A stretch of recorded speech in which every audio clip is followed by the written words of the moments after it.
جب سب چلے گئے تو جبریل آ گئے. آپ نے فرمایا کیا ہوا؟ خاموش کھڑے تھے. کہ موت کا فرشتہ دروازے پر ہے، اندر آنے کی اجازت چاہتا ہے. اپنے نبی کا مقام دیکھو، موت بھی پوچھ کے آتی ہے. آپ نے کہا آ جائے.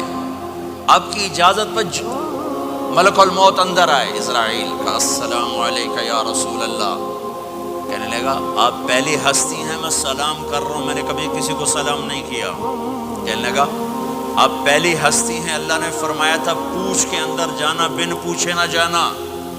پھر کہنے لگے آپ پہلی ہستی ہیں، اللہ نے فرمایا آنا چاہیں تو لے آنا، رہنا چاہیں تو چھوڑ کے آ جانا. یہ وہ دربار رسالت ہے جہاں موت بھی پوچھ کے آتی ہے. آپ نے فرمایا میں اجازت دے دوں میری جان نکالو گے؟ کہا جی نکالوں گا.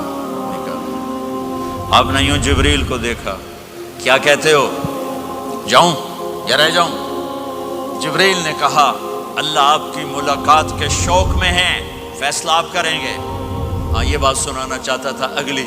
آپ نے کہا اچھا جاؤ، پہلے اللہ سے پوچھ کے آؤ میرے بعد میری امت کے ساتھ کیا کریں گے.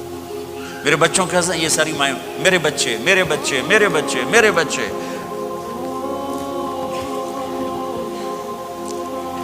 میرے نبی کو تو پتہ تھا کہ یہ تڑپ تڑپ کے ایک زہر میں جائے گا اور ایک کا سر کٹ کے نیزے پہ چڑھے گا. کیوں نہیں ان کے لیے ہاتھ اٹھائے؟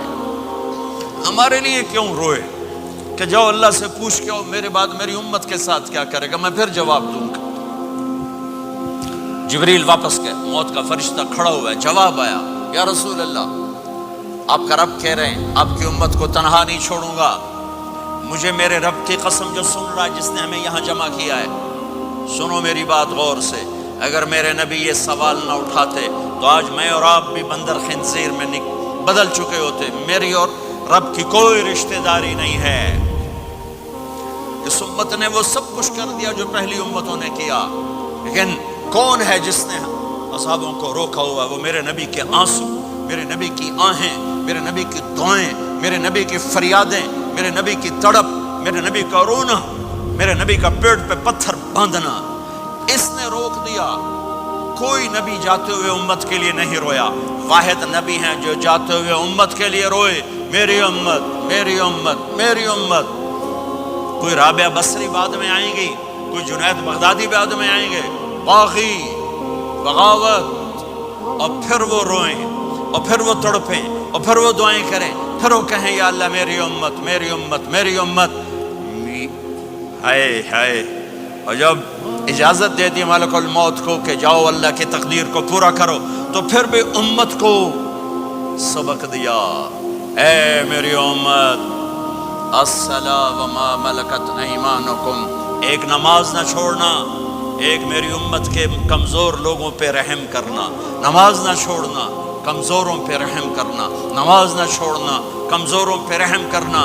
کتنی امت نمازی ہے، کتنے ہیں جو اپنے دولت اللہ دے دے تو اللہ کو یاد رکھتے ہیں اور کمزور کے ساتھ انسانیت والا سلوک کرتے ہیں.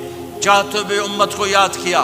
اور پھر قیامت کا سب سے خوفناک مرحلہ جب اللہ کہے گا جہنم کو لاؤ، وَأُزْلِفَتِ الْجَنَّةُ لِلْمُتَّقِينَ، جنت کو لاؤ، وَبُرِّزَ الْجَحِيمُ لِلْغَاوِينَ، جہنم کو لاؤ، وَنَضَعُ الْمَوَازِينَ الْقِسْطَ، ترازو کو لاؤ، وَإِن مِّنكُمْ إِلَّا وَارِدُهَا، جہنم کے اوپر پل بچھاؤ، وَإِن كَانَ مِثْقَالَ حَبَّةٍ مِّنْ خَرْدَلٍ أَتَيْنَا بِهَا وَكَفَىٰ بِنَا حَاسِبِينَ. آج ایک رائی کے دانے کے برابر بھی کچھ ہے تو تیرا رب تجھے تول کے دکھا دے گا.